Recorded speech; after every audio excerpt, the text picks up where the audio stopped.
there's not one easy answer to that. I'm going to give you a couple. There was this old man who lived in my housing unit. He was 82 years old.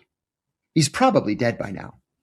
And I was like, what in the world is this old man? The guy was hunched over and he had a problem where he was constantly shitting himself.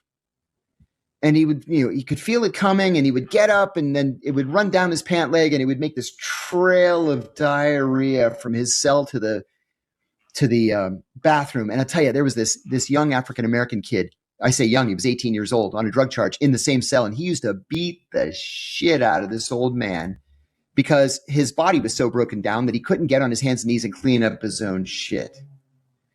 So he asked me one time, he lived about 5 cells down from me. He asked me one time if I would talk to the black shot caller and ask, because I had good relations with everybody. I was like a one-man United Nations in there.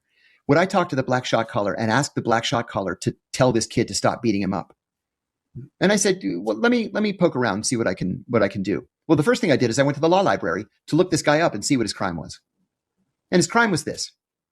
When he was 80 years old, he arranged to purchase a 9-year-old girl from her drug-addicted mother in Atlanta, Georgia. This guy lived in Chicago.